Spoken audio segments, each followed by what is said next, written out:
Hello guys, welcome to my mini blog. খুব simple ভাবে ready হয়ে গেলাম। আমি আমার বন্ধুর সাথে ডিনার করতে বাইরে বেরাবো, তাই ভাবলাম তোমাদের সাথে মোমেন্ট গুলো শেয়ার করা যাক। বেরিয়ে গেলাম আমরা দুজন আর পৌঁছে গেলাম লাভার্স পয়েন্টে। বাইরে থেকে দেখতে খুবই সুন্দর লাগছিল, আর ভেতরে ঢুকতেও এরকম লাইটিং ছিল।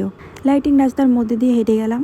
তারপরে আমাদের পছন্দ মতো বসার জায়গা আমরা খুঁজছিলাম। প্রথমে ভাবছিলাম যে ভেতরে বসবো, তার জন্য এগিয়ে গেলাম, কিন্তু তারপরে আমার বন্ধু বললো ওর বাইরের পরিবেশটা বেশি ভালো লাগছে। তাও আমি একবার ওপরটা ঘুরে আসলাম। তারপরে আমরা দুজন মিলে আমাদের কমফোর্টেবল জায়গা খুঁজতে লাগলাম, বাইরের ঠিক কোন জায়গাটায় আমরা বসবো। ততক্ষণে প্রায় বুক হয়ে গেছিল, আর লাস্ট একটা টেবিল খালি ছিল, ওটাই আমরা বসে পড়লাম। টেবিলে বসার পর ভিউটা ঠিক এরকম লাগছিল। আমাদের মনে হলো আমরা ভালো জায়গায় বসেছি, যেটাই আমরা দুজনেই কমফোর্টেবল। স্টার্টার্স আমরা অর্ডার করে নিয়েছিলাম চিকেন ক্রিস্পি, কোল্ড কফি আর হট কফি। আর মেন কোর্সে অর্ডার করেছিলাম মিক্স চিকেন ফ্রাইড রাইস, আর তার সাথে মাটন কষা। রান্নাগুলো ঠিকঠাক ছিল। খাওয়ার সময় আমাদের কাছে একটা বিল্ডু আসছিল, ওকে আমি টিস্যু করে কিছুটা খাবার দিয়েছিলাম। খা খা খা।